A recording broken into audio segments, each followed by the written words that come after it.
I'm obscure girl. I like movies. I like weird movies. I like weird, obscure, trippy movies that I feel like no one has seen or is talking about. Whether that be because the marketing was bad, or because it's so old, or because you're like, I think that was a fever dream I had when I was 5. I'm here to tell you it wasn't. Let's talk about it.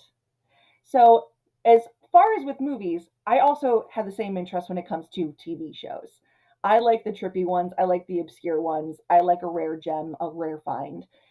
And today's show that we are going to talk about, because it will be a show, is something that is insanely close to my heart, but it definitely falls under the category of the marketing was horrible.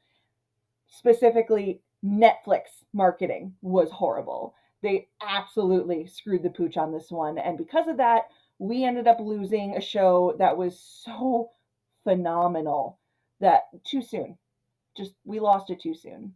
Now, having said that, the show did still manage to find its audience, and it's not an insubstantial one. Like there's definitely an audience and a community for the show, and I'm very much a part of it.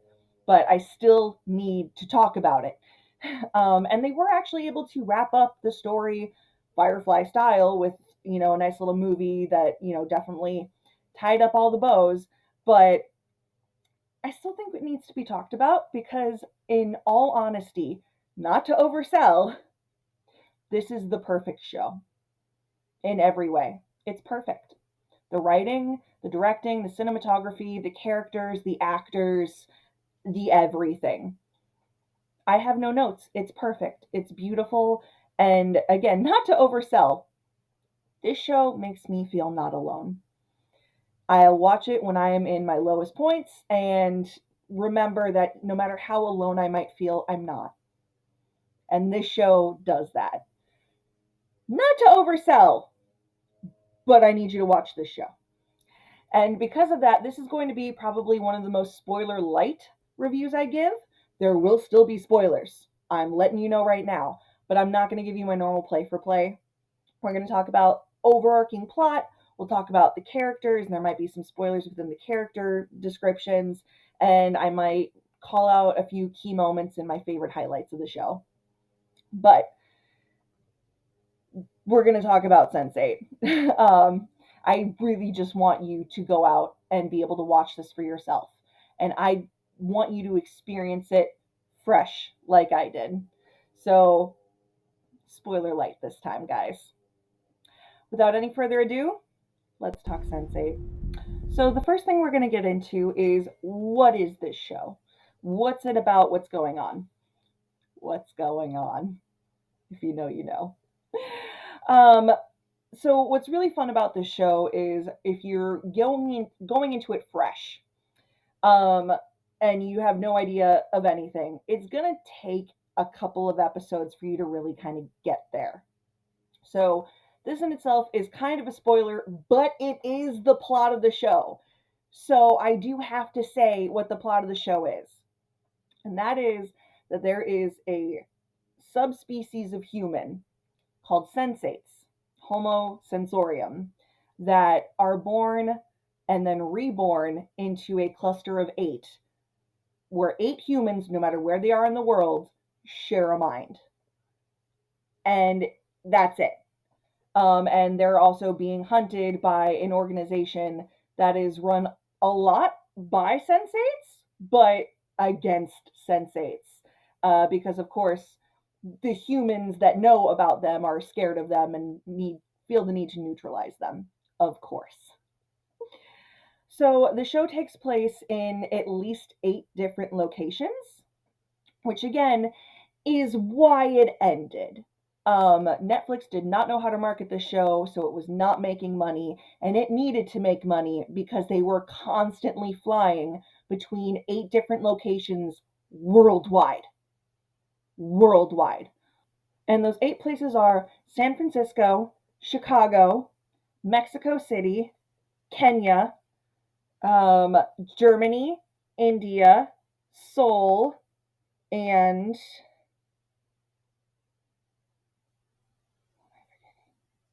oh my god, in London. I forgot my favorite character.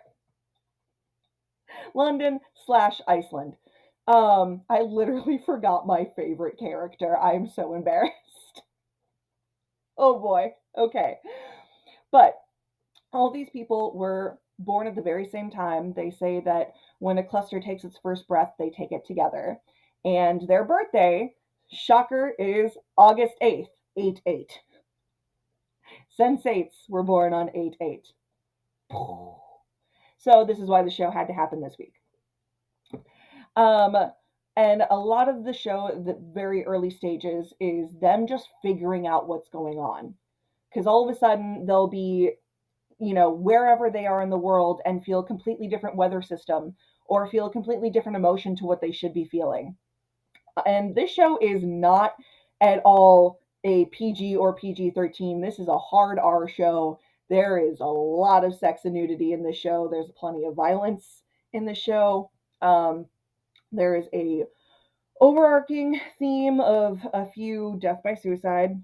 So trigger warning right there. Um, but this is not a kids show. So I'm just going to throw that out there right now. Not for kids. It's so good. Okay, I'm going to say that probably 50 more times. I'll try to rein it in. I'm sorry. Um, but yeah, the first couple episodes is them just figuring out what is going on. And that's also when you're figuring out what's going on. Until you get to episode 4, and I will talk about this highlight later. And that is when I tell people, like, if you get through the first couple episodes of figuring out what the deal is, when you get to episode 4, that's that's when you're hooked. That's when it became a piece of my soul. Again, not to oversell. I have some people that are like, it was fine. But most of the people I've watched it with have also become obsessed. People that have watched it without me haven't. So maybe it's me. Maybe I'm the one who infuses all this. I don't know. But hopefully I infuse all of this goodwill and good joy of the show into you. And yes, good joy is a thing I'm saying now. But and then as the show goes on, them trying to take on this evil organization called BPO, the Biological Preservation Organization. And the show itself was made by the Wachowski sisters. The Matrix, V for Vendetta, um, Jupiter Ascending. Um, but those guys, ladies, those ladies. Sorry, I say guys for everyone. But those brilliant, brilliant sisters are behind this show, and bless them for it. Because that's part of why the writing, I think, is so phenomenal and why I love it so much. And there is, in fact, a little, I think it's in season 2, there's a little V for Vendetta, like, almost cameo, I want to say. It's not actually V, but they encounter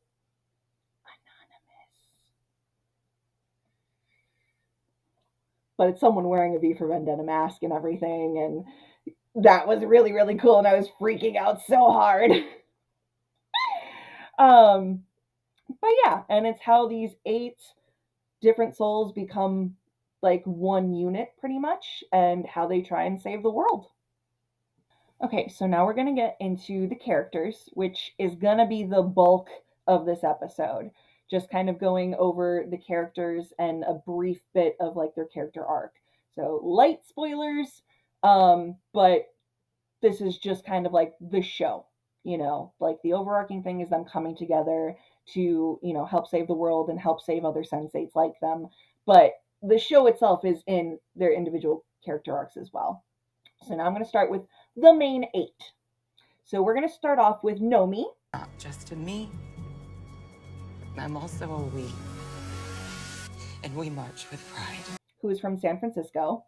Nomi is a trans woman played by a trans woman actress, which was a big driving factor in the show. Getting the community did as well, was because that was one of the first mainstream shows to kind of do that, and she's amazing. First of all, the show was made by the Wachowski sisters, who are famously trans women that are brilliant and incredible and gave us The Matrix, and most importantly, gave us V for Vendetta, and then also Jupiter Ascending. Well, yeah. But brilliant, brilliant women who I am forever indebted to for the things they have given, like myself and the world. Um, so them having a trans woman actress playing a trans woman was absolutely just fantastic, and Nomi is a badass. She is a hacktivist, so she's the tech girl. She's an all access kind of girl. Um, Gets all of the like the hacking data that they need, as well as controlling like security cameras, things like that. And she has her absolutely fantastic girlfriend Amanita, who I will get into later because she is absolutely one of my favorite side characters, and has a horrible mother and has a nice sister, but a horrible mother who does not acknowledge that she is trans at all, even post surgery, which is like, lady, give it up already. She can be a little self centered at times, but is for the most part just a badass and is trying to make a better world. And, I love her for that. Um, just just love her. Also, her girlfriend is one of the first ones that outside the cluster to know and accept the cluster, which is also kind of amazing as well. I also just really quick, absolutely love this one little bit of trivia that I have specifically. Um, so I have a lot of friends that worked in Chicago TV, basically like the television that is produced out of Chicago. And one of my friends, who actually she introduced me to the show, um, she said that someone that worked in one of her coworkers worked in the props department for Sense8, and apparently it was a rather conservative gentleman, and he had to be the one to go out and get the rainbow dildo that is used on Nomi in one of the first scenes you get of her in the show. And to this day, knowing that the rainbow dildo that the lesbians use was bought by a conservative guy just gives me a little pep in the step. Um, and I did not use any names. I'm so sorry. Don't come at me. I love you guys. I didn't use names, I promise. But yeah. Also, again, this is a not a PG or even PG-13 show. This is a hard R show. There is sex. There's a lot of it. There's violence. There's explosions. There's a lot of nudity. So just don't show your kids.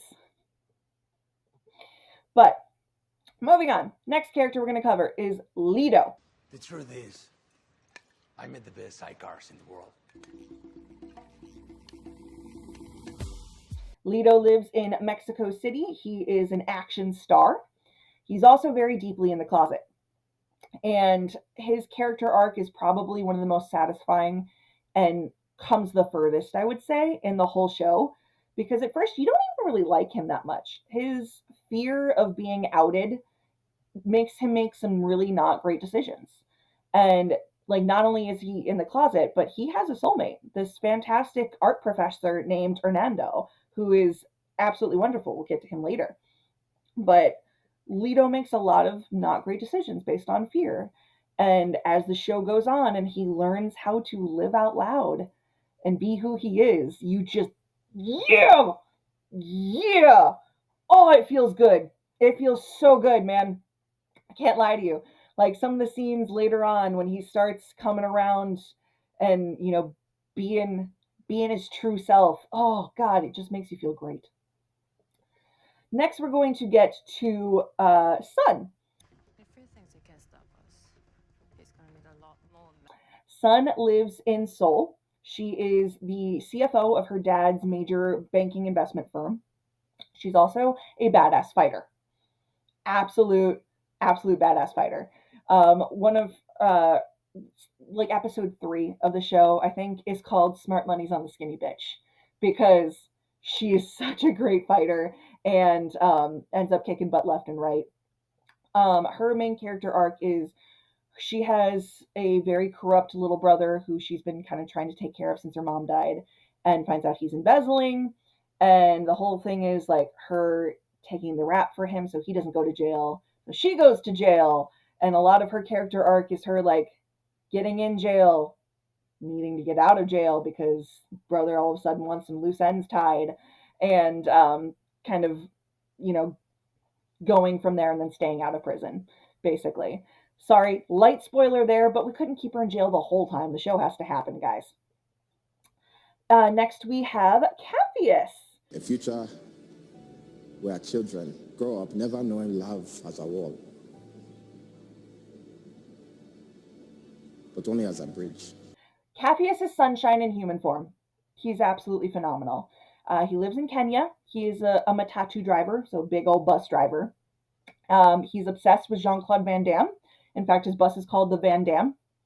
And he is pretty much the getaway driver of the group, but he's also the uplifter. He is the one that a lot of them come to when they're super low, and he gives them perspective because he has come from nothing. Like his mom and him live in this like I don't even know.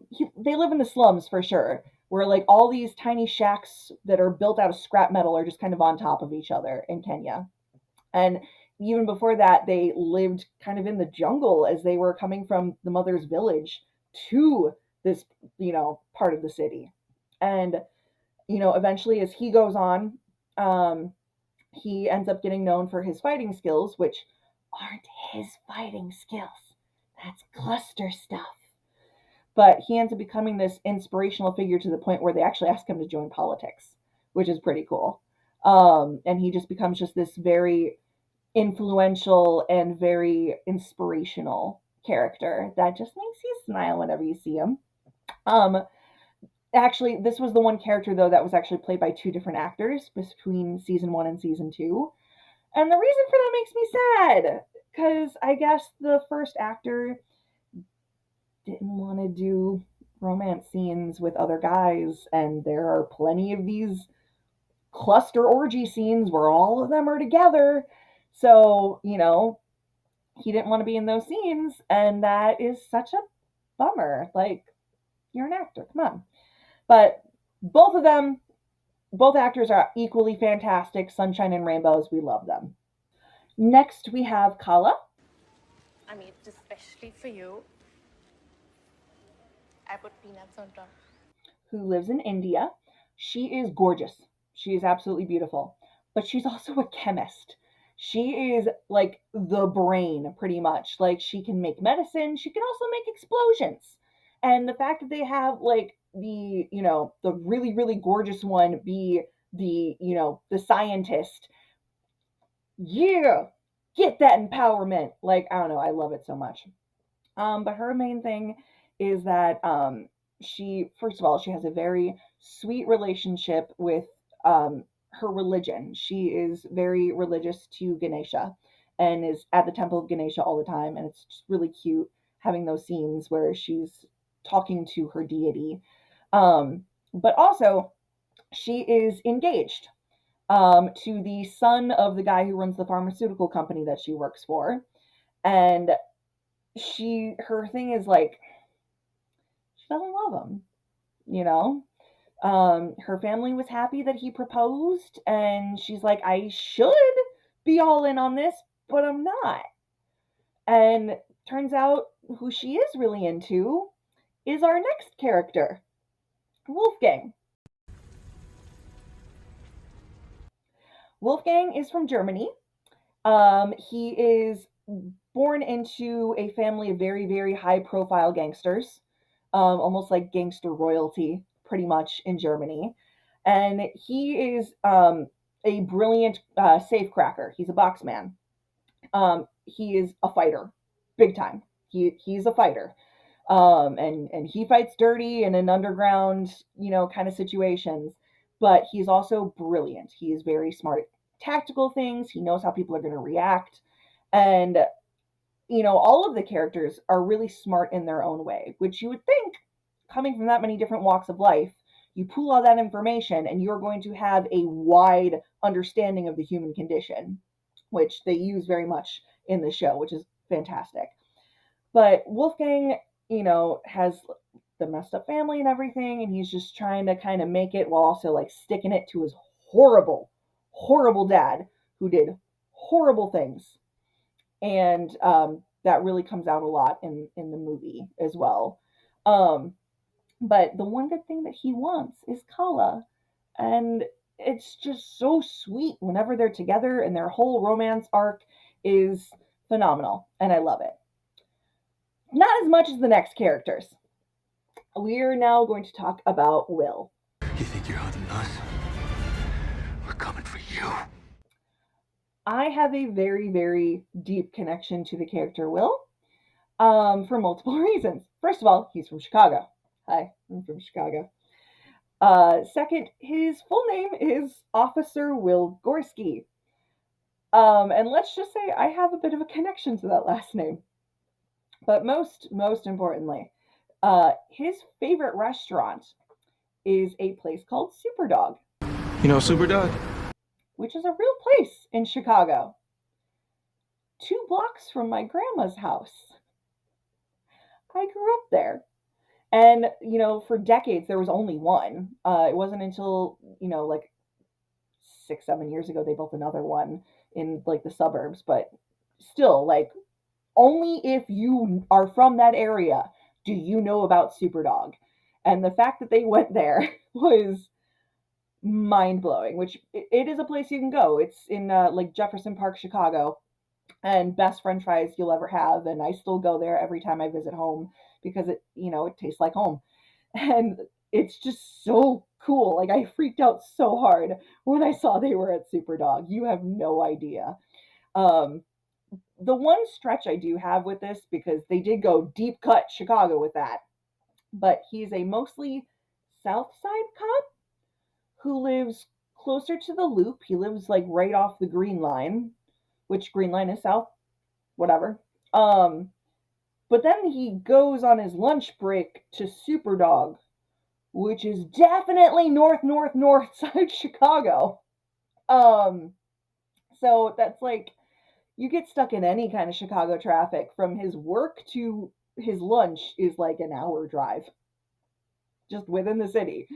So that one was a bit of a stretch, but it's SuperDawg and I love it, so I'm going to allow it. He's a cop. He's the leader. He is the big brother. He is the protector. He is the one calling a lot of the shots. He's the one who knows how to utilize everyone in the cluster, and he's the one everyone looks to. He is the big brother you always wanted. And he's just very, like, he's a very wholesome character, for sure. But he's the leader. And he's, from the first time he sees her, is madly in love with my favorite character, Riley. I believe in you. And as long as we're together, I know that there's nothing we can't do. The last member of the cluster. Riley starts out, you see her living in London, but she's Icelandic. She is from Iceland. She's a DJ, a phenomenal DJ, whose music is known to bring a lot of people together. She does quite a few drugs. But has a very tragic, very sad background in Iceland, which you will see at the closer to the end of the first season. But kind of had to rebuild her life and become a different person just to kind of survive after that, which I can kind of relate to. And the fact that she just uses music to kind of heal people and bring them together is something that I am always in awe of. And she becomes kind of the ambassador for the whole cluster. She is the one who is reaching out, making contacts. She is making connections. She is, helping find people to help the cluster and help the cause. And I love that about her. And I just, her and Will's romance from the get-go, it's just love at first sight. And they immediately understand each other, which, they're in a cluster. They share a mind. They're going to understand each other. But with those two, it's just so instant and so beautiful and so perfect. It's one of my favorite reasons to watch the show, honestly, is watching those two together. So those last four are like the big, within cluster romances. But yeah, I love them so much. So now we're going to get into the side characters, which I'm going to try and breeze through because there's a lot, but I will definitely pay more attention to my favorites. So starting off, one of the best side characters in the whole show, Amanita. Good citizens of San Francisco's upper tax bracket.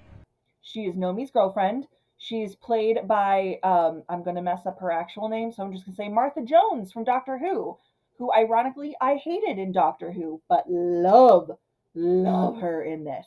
She's, like I said before, one of the first side characters to know and accept that the cluster exists and is real, and she is just so supportive and a badass and phenomenal and sweet, and I love her.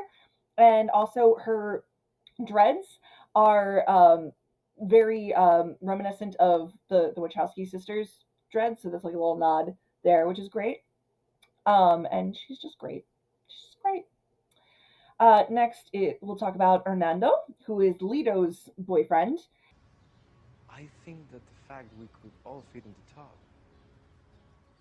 means it must be ours. He is an art professor, and he is just so passionate about everything, and just so like everything is wonderful, and everything has wonder, and everything has meaning, and I love that about him. But even more love is Danny.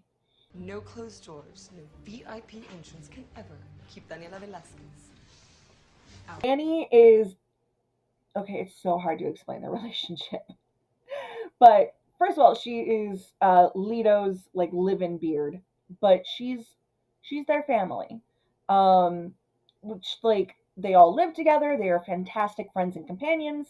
They also sometimes have some kind of sexy time together, not together, together kind of. I don't know. That one they don't show as much. I think it's mostly like the guys do it and she watches and enjoys kind of thing. But it works for them, and she is such a badass.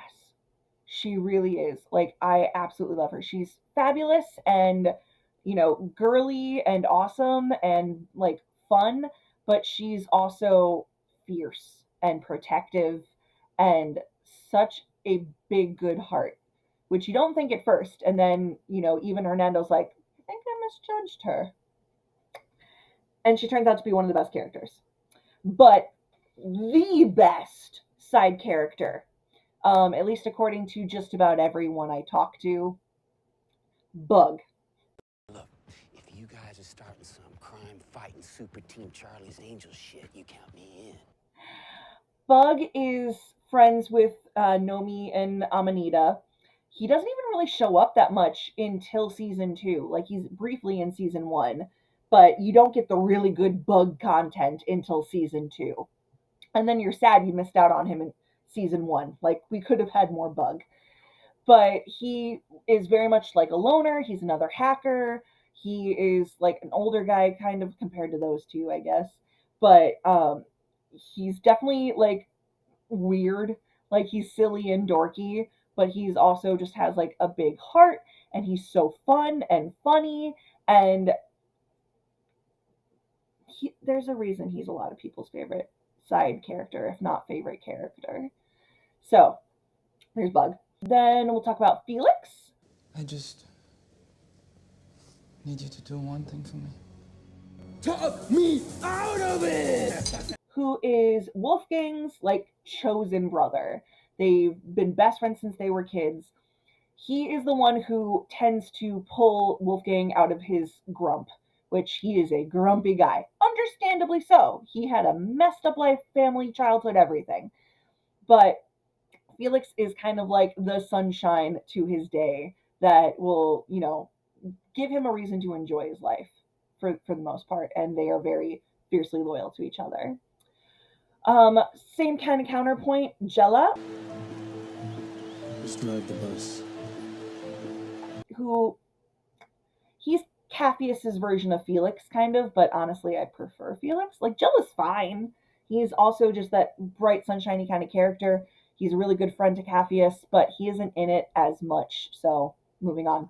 Then we've got Rajan, who is Kala's fiance, who, like I said, is barely a character other than like an obstacle between Kala and Wolfgang up until like the end of season 2. And that's when he gets kind of a story, and then the movie. He has a great character arc in the movie, and then we actually end up loving him. That's a spoiler that we end up loving him, but we do. So consider that spoiled. Anyway, now we're going to get into, those are all like the best friend, the cluster side characters. Now we're going to get to the big overarching 3 side characters. I kind of call them like the adults, basically. If you're considering the cluster like the kids because they were just born into this cluster, these are the adults. We're going to start out with Jonas. If you know what it means to be reborn, a Sense8. Jonas is kind of the shady stepdad of the cluster. At the very beginning of the show, he's there and he promises to look out for them and to help the cluster. And he does at first. But then he does all these things and makes all these decisions where it's like, can we trust him? Can we not trust him? Is he on our side? Is he only on our side as long as it's convenient to him? And that goes on the entirety of the whole show. Is just like, is Jonas an ally? Is he a necessary evil? What is he? You continue to impress, Officer Gorski. But what he is the love of the next character's life, who is low-key the most important character, even though she hardly has any dialogue or screen time. And that is Angelica. Angelica is the mother of the cluster, played by Daryl Hannah. So it's just like out of nowhere, you just, the very first kind of scene of the show, you're just like, is that Daryl Hannah? Wow. She plays Angelica, which is funny that that's her name because anytime you do see her, just like watching them from a distance or showing up in a dream or anything, she looks so angelic. But the whole kind of backstory of the whole show is finding out what she was like before she gave birth to them and ended up ending her life to protect them. Was she a good person? Was she a bad person? Was she both? But she's definitely the one who set these things in motion that made this situation for Sense8 what it is today. And a lot of that is, the cluster trying to find out what she was like, what happened, and what she wanted them to do, basically. And then we come to the villain, Whispers. You do. I will find Miss Gunner's and I will enjoy feeling you experience her death. Who is a phenomenal villain.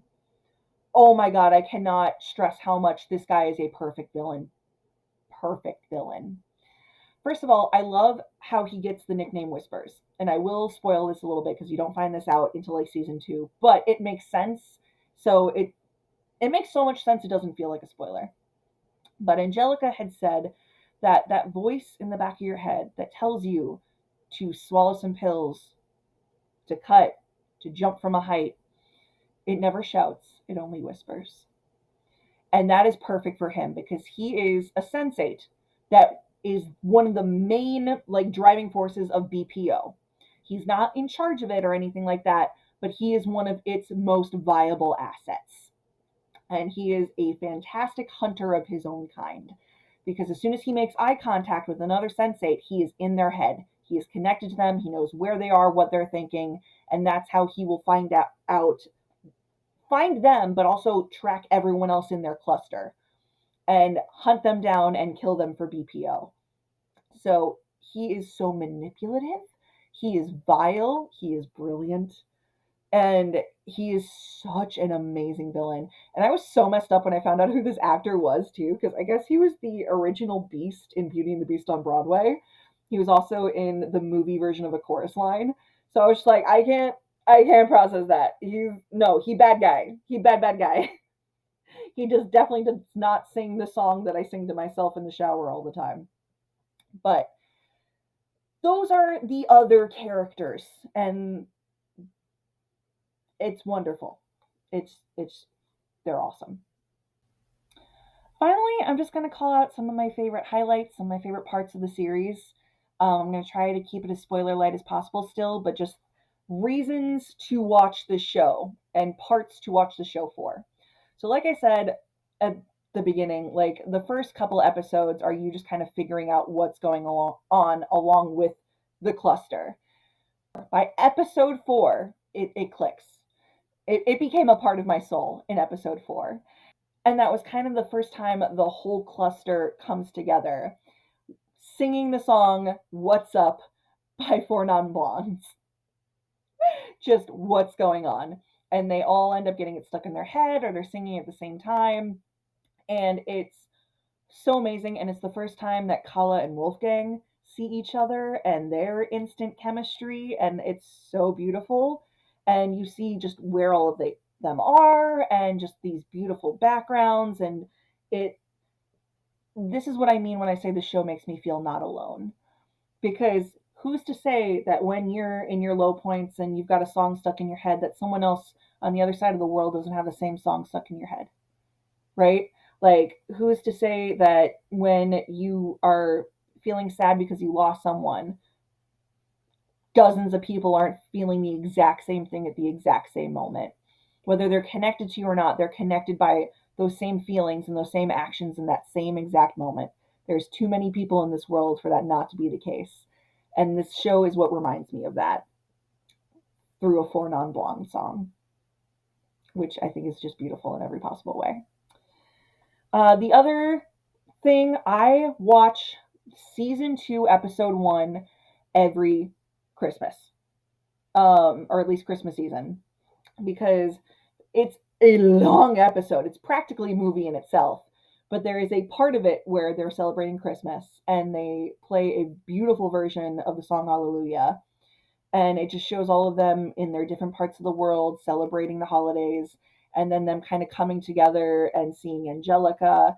And it it fills my heart with everything, with holiday spirit, with love, with hope, with joy, and it's so beautiful.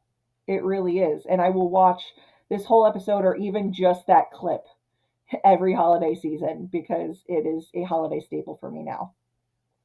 Who'da thunk it? Also, something to point out: all the orgy scenes. There's some good romance scenes up in here. Romance is definitely putting it the delicate way, but you know, a lot of them will be feeling the same emotions at the same time. And not just that, but they can be with each other indirectly at all times. So some of them are hooking up with their partner. Whole clusters in there too. And they will show all of it. And there's always some fantastic song in the background whenever this happens. The show soundtrack alone is a highlight. They pick their songs for this beautifully. Very, very well done. But those some spicy scenes. Like, they're not all over the place, but when they show up, they make an impact. And the last highlight I want to point out is for my fellow Whovians. Later in season 2, and definitely in the movie, Sylvester McCoy is a character that shows up. The 7th Doctor Who plays a character named Mr. Hoy.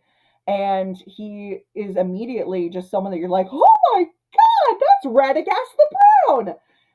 And every time he's on screen, it's absolutely great. And it was a really fun surprise to have that kind of an actor show up, like when the show was almost wrapped up and everything. But those are definitely the highlights that I would want to bring to your attention.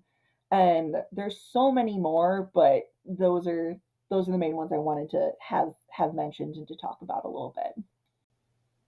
My final thoughts are that in spite of the fact that the show got cut short because, again, they did not know how to market it and they needed a lot of money to go through all these different locations constantly.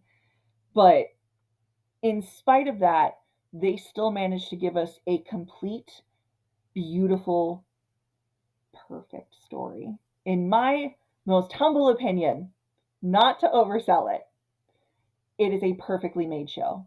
Written, performed, everything. It is a rare gem, absolutely. And it's not my favorite show of all time, but it is something that I say is probably better done than even my favorite show, easily.